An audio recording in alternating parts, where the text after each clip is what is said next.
Hey guys, Sean Strong here from the Masculine Mission. Good to be back with you. So if you recall back in episode number 1, I talked a little bit about my background. And we ended that episode stating this, that God doesn't erase who you are. He redeems it. Right? When you come to him, he doesn't just take like a whiteboard and erase all of the stuff, right? He redeems it. See, the strength, the edge, and the grit, if you have any of those, aren't necessarily the problem.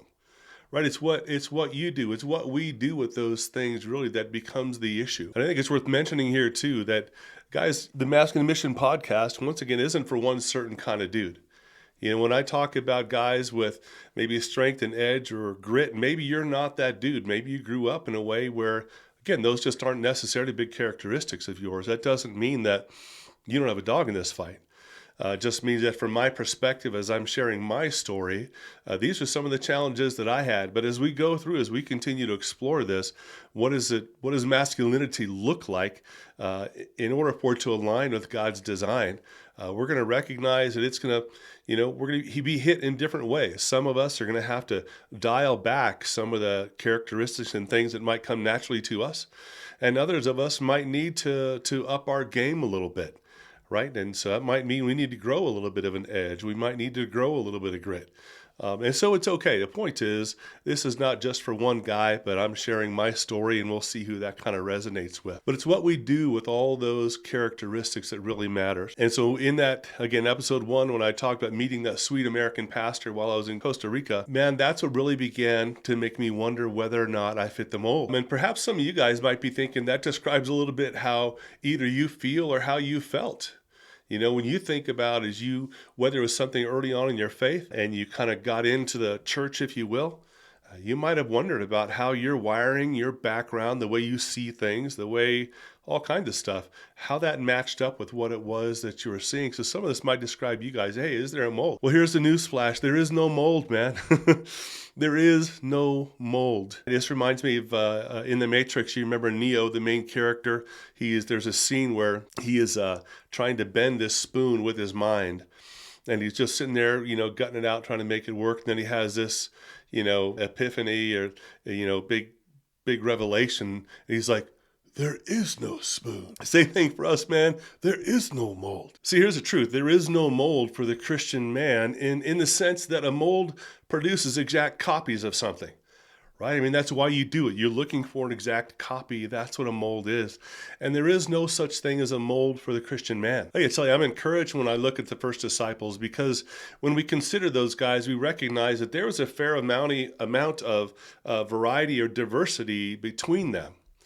Right, on one hand, we've got Peter, right? Peter was this guy, kind of a bull in a china shop kind of dude. Peter's always beating his chest about being the best apostle. I'll never leave you. Peter's just, out there the whole time. So we have Peter on the one hand, and on the other hand, you've got John, right? John was a guy that if you read any of his other writings, right, in the gospel or 1st, 2nd, and 3rd John, he's a guy that refers to himself as the apostle Jesus or the disciple Jesus loved, which obviously he means that in a dude sort of way, right? But the point is, it sounds to me like John had a pretty intimate relationship with Jesus, once again, in a dude way. You can't get to any weirdness here from there. But I kind of see him on the other end of the scale. You got Peter on the one hand, you got John on the other. And it's an interesting thing to consider this. When we think of the guys that Jesus chose to follow him initially, maybe you've heard this before, but Jesus could have chosen all kinds of other dudes. It's not like these were the only guys around, right? Jesus could have chosen guys that were a lot more refined, guys that were better at religious stuff, guys that were more educated, guys that were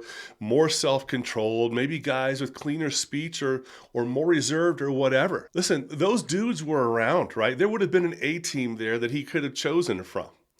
And we would know them today as the Pharisees or the religious leaders of that day. Those guys were squared away in a whole lot of ways. And Jesus could have chose them. And you got to ask yourself, why in the world did Jesus choose men of industry? I mean, here he is. He's a rabbi, and essentially, he wasn't really coming to start a new religious movement. Jesus was really coming to pull Judaism back to where it was supposed to be. New religion of Christianity came after Jesus was gone, but originally Jesus came to reform his own religion. But regardless, here he is, a rabbi. Wouldn't you think he would go to choose guys more like himself? Why in the world did he choose men of industry? Why fishermen? I mean, fishermen, really? Because I would think that those guys, if they were in college, they would have majored in beer can crushing. That's the way these guys are kind of known for. Certainly these days they are. Man, why did Jesus choose guys who sweat and who did physical labor to start this movement to reform Judaism? Why would he choose guys like that were going to be hated like Matthew? Okay, great. I'm going to start a new team. I'm going to have influence with the people. So I'm going to hire this guy that everybody hates. Why would Jesus choose guys that were prone to doubt like Thomas or slow to learn like all the others? Why in the world would Jesus choose men like this? And here's the amazing thing. He chose them because he wanted to. Dude, that's no small thing. This should do something in you and in me. Jesus chose those guys because he wanted to. It's not because they were the only guys left standing. See, here's the thing. Jesus isn't looking for one kind of guy. He wasn't then. And matter of fact, now that I think about it, he almost was, right? Because he chose only other dudes that weren't high up in this religious order. But today I would say Jesus isn't looking for one kind of guy. And following Jesus isn't for perfect men. It never was that way and it never will be. Man, this should mean something to us because when we take a look around, when we think about ourselves, it's so easy to begin to judge ourselves and disqualify ourselves and look at ourselves through a particular light. And it's like Jesus was dismantling all those barriers that the average guy would have to following him. Obviously, there's a lot of layers to why Jesus did what he did, but I love this. Jesus isn't looking for perfect men. See, following Jesus is for willing men with a desire to grow. And listen, if you have that, it's enough to get going on. There's no other steps that you're going to have to leap up or to get better. If you have that, if you're willing and you've got a desire, then that's enough to get going. I've met with guys, with first responders, with military guys, cops, an MMA fighter, and other dudes who have also lived a very different life than what this model Christian life is, if there is such a thing, or what we perceive it to be. Guys who, like I mentioned to you, kind of like me, guys who are trying to figure out how they fit. These are guys that are less sweet, they're less refined, they're more spicy than they are bland. And as I've met with some of these guys, they've had some of these same struggles where they're trying to figure out where they fit into what they perceive to be a soft Christian culture without totally reinventing themselves into something or someone they'd never recognize. I think this makes sense. Again, as I've talked with these guys, I realize, so you get a guy, he comes to Christ, and whatever his story is, let's say he's coming from a place where he feels like he's one of those things that is clearly not like the other. Everybody else is more holy, they're nicer, they're not as rough, whatever it is. And then he steps foot into a church. And that what does he see? And this is not a criticism. I'm going to say we're getting into the head of that guy. That he sees a pastor, maybe where that pastor gets really transparent sometime and talks about how his biggest struggle in life is not overeating on chocolate chip cookies. And here's this guy, thinking, I was just on a bender, last night. I'm still trying to figure all these things out. I've got this mess in my life. And these guys come in and see all this stuff thinking, well, dang, apparently that's what I'm supposed to be like. And, it might be that they need to move in that direction in some ways, but so often I've met these guys, they come into it, they see this soft Christian culture, and they're like, dude, I'm not sure. And here's the thing. While I don't believe that we're called to be cookie cutters, I'm pretty confident of that. Regardless, Christian guys should have a lot of the same stuff, a lot of the same raw materials, a lot of the same traits and characteristics. Right? There shouldn't be this big variance between one guy, and another. At least if they don't have those things, they ought to be growing in that direction, right? There's a place that we need to be able to move, and we need to be growing in that direction. We're talking about stuff that we can see pretty plainly in the scriptures, and I'll share at least a couple areas where you can go to check some more of this stuff out, and this will show up in subsequent podcasts. Yeah, there should be kind of a standard of stuff. Check out Ephesians chapter 4 or Galatians chapter 5, where it talks about the fruits of the Spirit. It will show you a whole lot of traits that a Christian, honestly, whether male or female, should have. Right? It tells us, hey, here's some things that fit in with the Christian lifestyle and some things that don't. We need to be growing in that direction. But I don't think that Mr. T has to become Mr. Rogers just because he gets saved or commits his life to following Christ. I got a kick out of this. I was thinking about this last night as I was putting this together. Think with this, I'm envisioning a scenario where a biker comes to Jesus somehow. Who knows how it happened, but at some point he commits his life to Christ, and he shows up at the church. He shows up and goes to meet the people at the welcome desk, and then they say, well, hello, welcome. We're so glad that you're here. It's Animal, right? That's the name is Animal. Well, welcome, Animal. We're so glad that you're here. We're so happy for you. And so here, to get you started, here are your Dockers and polo shirt. Here you go. We're so glad that you're here. I know this is just gonna be great, right? I mean, that's ridiculous. That's hilarious. But it's that same kind of idea that, man, if that's the case, how long is that dude going to last? Because plainly, Animal is not a guy that's likely going to fit into some Dockers and be wearing polos all the time. It's not about a total reinvention of themselves. So each of us, all right, is going to end up making some changes. And all this stuff is, again, we're still under this umbrella, the concept of how the way that masculinity shows up in our life and the way our background is, that it's not all that it needs to get thrown away. It's just some things that may need to be modified and corralled and lined up with God's purposes. So along the way, yeah, we're going to recognize that we're all going to have to make some changes, but it's more of a remodel than it is a new build, right? We're not starting over from scratch. The reality is that every Christian guy at some point is going to have to move from what might come most naturally to him. You get some guys that say, listen, I'm Irish or I'm Italian and I can't control my temper and I just blow off. It's not even my fault. I can't help it. I'm like, bro, no, not. You're going to have to fix that. You're going to have to get that crap in order. That's not going to fly, right? That's not it. Why? Because fruits of the Spirit, Galatians chapter 5, what are some of those fruits of the Spirit? Well, some of the things that the Christian life will end up producing, man, patience and peace and gentleness, right? Those types of things and self-control are all things that are going to need to grow into our lives. So every guy is probably going to have to move away from some things that might feel very natural to him, whether that's flying off the handle, whether that's checking out the chicks, whatever the story is. Every guy is going to have to depart from some of those things that seem natural. We all get to the place where, honestly, over and over, we have to choose God's ways over our own. The truth is, if there's a throne of our heart, there's only room for one, right? And on that throne is either you or it's Jesus, man. You can't have it both ways. And that doesn't mean that if Jesus is on the throne, it doesn't imply that we're perfect. It just means that we have surrendered and recognized that you're the boss and I'm not. But there's not room for two. Mad Max at Thunderdome was another keeper of a movie from way back when. And I remember that we're going into the Thunderdome to battle and the crowds are chanting, 2 men enter, 1 man leave. 2 men enter, 1 man leave. Man, it's the same thing here. When it comes to the throne of our heart, 2 men enter, only 1 man gets to leave. Listen, we've got to choose. It's got to be Jesus on the throne or us. And that's life, man. We've got to be choosing God's ways over our own. I'm not saying that's easy. I'm just saying that's a reality.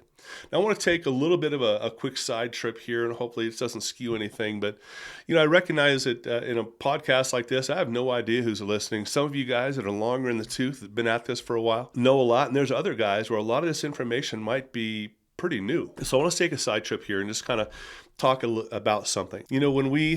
When we make changes in our life, when we have a sense that, hey, there's something that I want to change because it's more in alignment with what God wants, we can approach it a couple of different ways. But it's really important that we get this. When we make those changes in our lives, it can't be in hopes that we're going to make ourselves somehow more acceptable to God or that somehow we're going to earn a place in heaven by being good, right? The reality is we can't earn our way into God's good graces.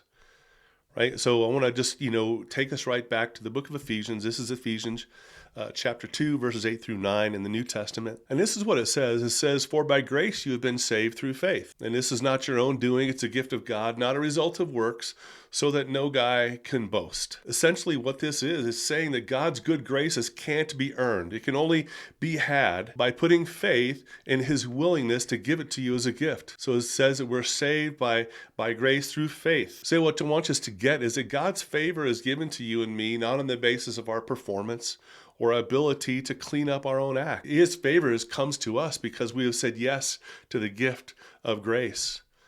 We recognize, Father, I can't do this for myself. I can't earn it. He's offering you the gift of grace. And I'm saying, yes, I would like that, please. And in accepting that gift of grace, our sin is washed away. We are cleansed. We now are living in the grace and the favor of God. That's the way that it comes. See, so when we do try to do something and change something in our lives, again, if you're a young Christian, you're still working this stuff out, or maybe you're an old Christian that's still learning some of the more foundational pieces, recognize this. When we try to change something in our life, it takes effort, it takes work, and that's okay. We make a change because we want to better honor God in some aspect of our lives. We want to do that just in thankful response to His grace and what He's already done for us, not so that we can somehow earn it. Does that make sense? Right? So if God has said, Sean, I love you, I'm giving you my grace, I'm washing you of your sin, you now have my favor because there's just no junk. Again, from a spiritual perspective, there's no sin left in my life. So He's given me this amazing gift. And now what I live, my day in and my day out, the way I try to live as a man, is knowing that He's already given me His favor. And so now when I try not to check out chicks, I try not to look at porn, try not to get drunk, you fill in the blank here. All those things are just me saying, Father, thank you for your gift of grace. Thank you for your favor and for the way that you love me. And now, Lord, because I know that this will please you more, I am choosing to try to step away from, again, porn. I'm choosing to step away from screaming at my wife and kids, not treating her with respect. Right? The things that I do are just a grateful response to this gift, but I am not trying to earn His favor. I'm not trying to earn my way into heaven. He gives us to us as a gift. I love this quote by Christian philosopher Dallas Willard. He's got a book, or had a book called The Great Omission. And he makes this statement. He says, grace is not opposed to effort. It's opposed to earning, right? And I think that is super helpful. I've held on to this for a long time because you guys are going to learn this about me. I'm not about lowering the bar, okay? I'm not down with what they call easy believism or some idea of Christianity that doesn't cost you something. Because honestly, neither of those concepts are biblically sound. But man, sometimes depending on where you're at, whoever you're watching online, or maybe you've gone to a church like this, sometimes we got guys that are on this hyper grace side of the house, and they're like, hey, listen, good for you. You accepted Jesus. Now you just got to sit back and chill because the Holy Spirit is going to work in you, and you don't even have to do anything. Hey, listen, don't try to do anything in your own strength. No. That's going to get you in trouble. You don't want to do anything in your own strength. Just let God do it, and you just sit back. Like it's as easy as falling off a curb. But that's just dumb. That doesn't make any sense at all. The reality is, in the book of Colossians chapter 2, it'll tell us this. It said that it's the Spirit of God that is in you and in me that causes us to will and to do according to His good purposes. It means that God's Spirit is living in you and it's calling you. For me, it's calling me to say, Sean, come on, man. Come on, that this is something that I don't want for you. He's calling me to a place of obedience, let's say. But that is going to be met with my own will to decide whether or not I want to go His direction or not, right? And so the point is that I'm not about lowering the bar. And the point is that God is not just going to sit back and do His magic wand on you. I'm not saying He can't. That just tends not to be the way it goes. To change all the stuff in your life, He's going to save your soul for you. That is work that you don't have a hand in. That's His. But when it comes to all the other stuff, the offering of your own life is just a thankful response to His grace. Well, that's going to require some of your own free will. Listen, if you're a guy that is just dropping a 6 or a 12 pack a night, God could shake His wand at you and make you not want to drink anymore. But more than likely the way that thing is going to go, the conviction of the Holy Spirit is going to come on you and say, listen, dude, it's not for you to be drunk or drinking nearly as much as you are. He's like, come on. And then you're going to have to meet it with your own free will and say, Father, I want to go your way. I don't want to go my way. I'm going to put that can down. So that's important, guys. I just want us to get this. And that's why I loved what he said. Grace isn't opposed to effort. When you try to make a decision, you try to do stuff, it doesn't mean you're somehow becoming self-sufficient and now you're, working everything out in your own strength. No, grace isn't opposed to effort. The problem with effort is when we think we're earning something before God, when we think we're earning His favor. And hopefully you guys are getting that. Because we can't earn something that He will only give us as a gift. So that's important. And listen, here's the reality. While I say that I'm not about lowering the bar, I'm not. I think as men, we need to step up and we want to continue to be guys that are not afraid to work. Because here's the truth, man. I don't want things to be harder than they have to be. Because you know this, I'm an Air Force guy, right?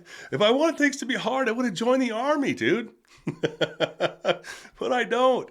Listen, I'm not trying to make things harder. I don't want to do that. I just want to avoid a more difficult way than I need to. I want to work smarter, not harder.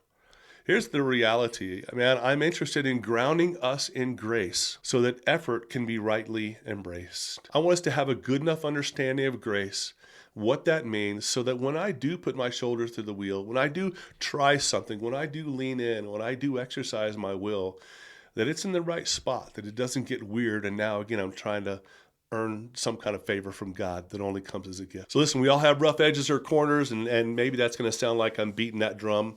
That's just a reality of the Christian life. But we have rough edges or corners and maybe need to get knocked off. And some of those things can be lifelong struggles. For me, the fight of my Christian life, if you will, has been rage and ego. Meaning that if there's been a consistent thread of something that I've had to fight against, rage and ego are probably my biggest thing. Go figure, right? Especially the way I grew up. But again, the way that I'm wired, what I've been exposed to, there's a lot of reasons for that. And so I work to keep my head right.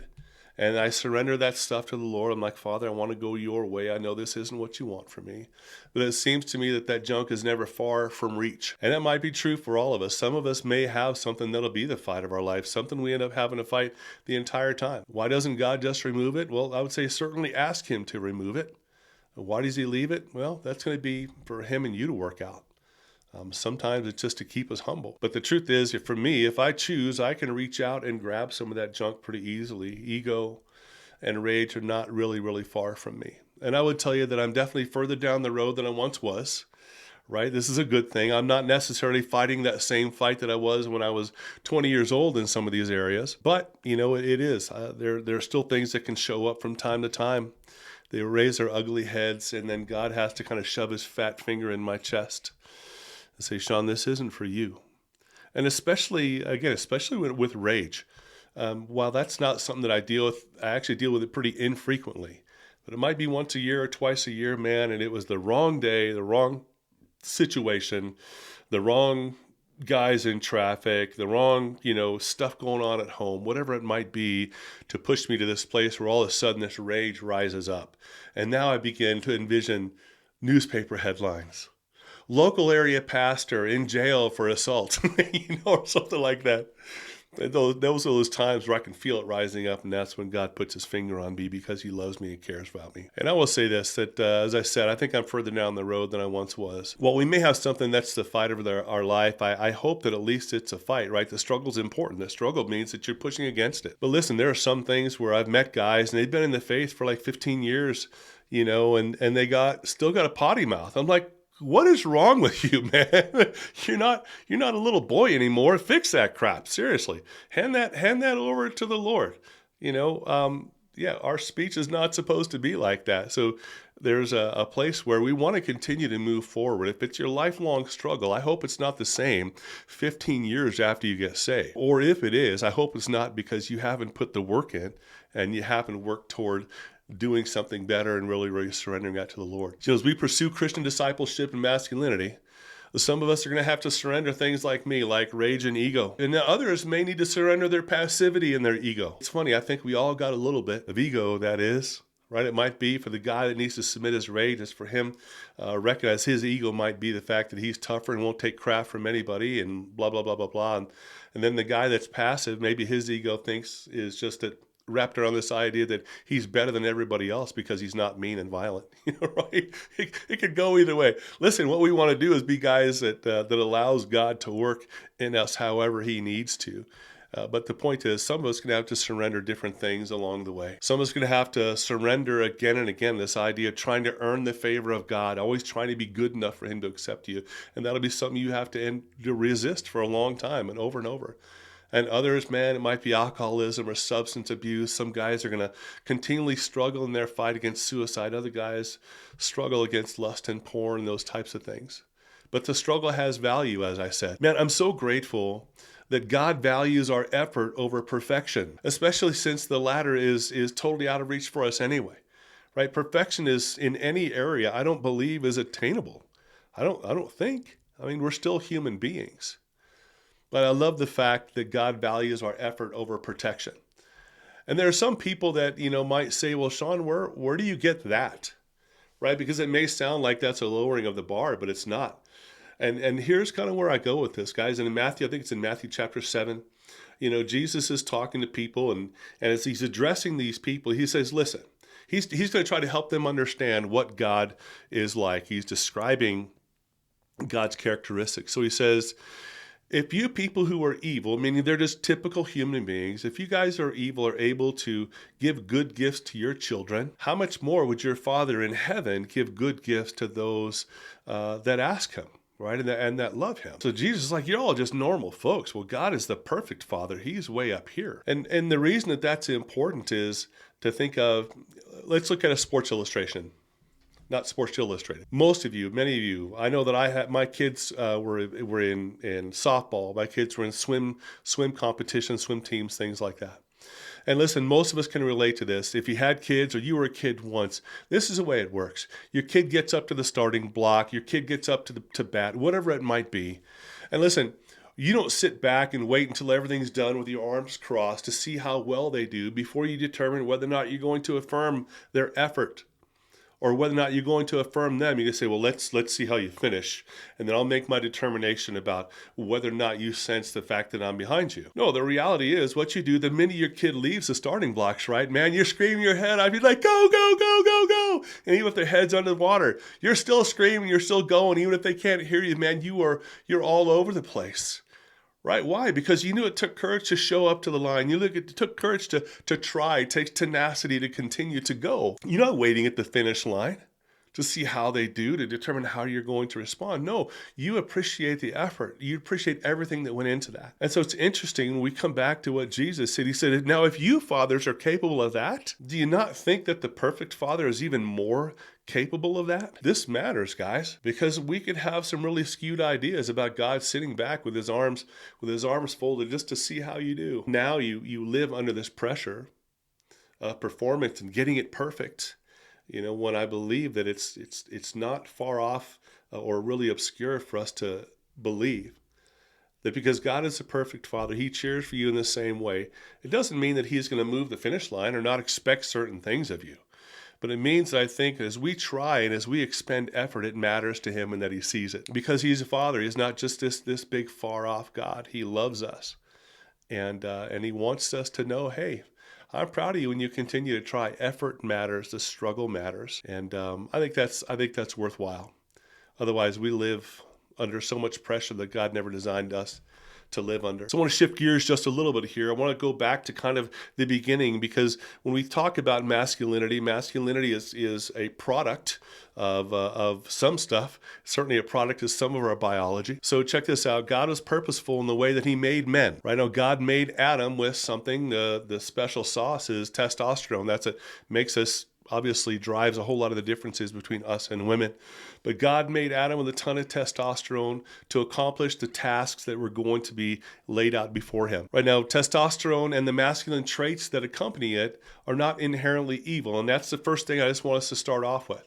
Again, irrespective of what society says, whether they say it directly or they say it in a nuanced way, testosterone and masculine traits, the ones that go with that, are not inherently evil. God made man very, very carefully. See, masculinity, which again is a product, right? It's masculine behaviors. It's behaviors that come because you're a man, is driven partially by biology. And it's not a mistake. It's gotten out of whack, right? Or let me say it differently. Masculinity is good. It just needs to be redeemed, as I kind of mentioned earlier. So let's take a look at some of the scriptures. Genesis chapter 1, verse 26 says this. It says that God created Adam and Eve to rule and to have dominion. He entrusted them together for this mission, right? Where they were to act as God's agents over all of creation. He creates them, he places them in the garden. He says, listen, you guys are going to rule and have dominion over all the fish of the sea, the birds of the air, and so on. So that was God's mandate to Adam and Eve together. You guys are going to rule and have dominion. But before Eve had been created, in Genesis chapter 2, verse 15, we're going to see that Adam was the one that was given this mission to keep and to tend the garden. That means that God creates Adam. He drops him in the garden. He gives him a job. He gives him work and purpose. He says, Adam, I'm dropping you in here. Here's what you're going to do. I want you to tend and keep this garden. Now, you only need to tend and keep something, right? If it has a propensity to get out of shape or to go wild, right? I don't need to tend and keep an empty water glass, right? It's not going to do a darn thing. I got to tend and keep things that tend to get themselves out of shape, things that get wild. Again, what happens in a garden? Why does it need to be tended? Man, because there's weeds, because there's all kinds of things that need to be taken care of. So God creates Adam with this job, and he says, hey, this is what I'm giving you to do. Adam was the one that was given this mandate to tend and to keep, which means there was going to be physical labor. He had to subdue things, again, in terms of the garden that needed to be subdued. Whether that was critters, whether that was weeds, whether that was who knows whatever else, but whatever was going to happen, tending and keeping is work. It's physical labor. And testosterone helped with those tasks. We're going to talk a little bit about this in a second so it'll make sense. But God was purposeful in the way he made Adam. Adam, I'm filling you with testosterone. Why? Because, dude, you're going to have to work. And we'll see that, well, we won't address it here, but after the fall, right after Adam and Eve chose their own way, well, then the work got a lot harder. And once again, Adam was going to need that testosterone to be able to do that kind of physical labor. So God tells the couple, and we're kind of following the same vein here. God told the couple, Adam and Eve, to be fruitful and multiply, right? Make babies. You got to get this done. Now, obviously, this was a shared effort between Adam and Eve. But guys, we know who really drives that train of reproduction. We do. That dudes drive the train of reproduction. I mean, God bless our wives, and hopefully we're all well taken care of in this area. But the reality is, almost all of you will know that a man's sex drive is very different than a woman's sex drive. Why is that? It's testosterone. It's the way God created you. You're not a slave to your testosterone, right? Otherwise, you're out there nailing every woman that you can find. Don't go in that direction. The point is, God created us very specifically, and part of it was so we could do work, we could do hard labor, we could tend, and we could keep the garden. The second part is so that we can be fruitful and multiply. Testosterone is what got this planet the way that it is today. If it was left up to the women, we'd have a lot lower population. Am I being too frank? Hey, it's mainly a guy's podcast, and any women listening in will know that I'm speaking the truth here. But the point is, testosterone, the way that God's purposeful way of making man to include testosterone was to help with these tasks that he was going to call them to. What's the point? The point here so far was that God specifically and carefully made man, and he made him specifically in a way with testosterone so he could accomplish the things that he wanted to do. Testosterone and its accompanying characteristics that show up in masculinity are not evil. Not inherently evil, they're inherently good. They just need to be corralled and used in a way that's going to glorify God. Here's some fun factoids courtesy of Wikipedia and ChatGPT. Okay, check this out. This won't surprise most of us, but men have higher strength, power, and speed than women. And that's why men's sports are separated from women's sports. So sorry, California and any other freaky liberals out there. The playing field isn't level.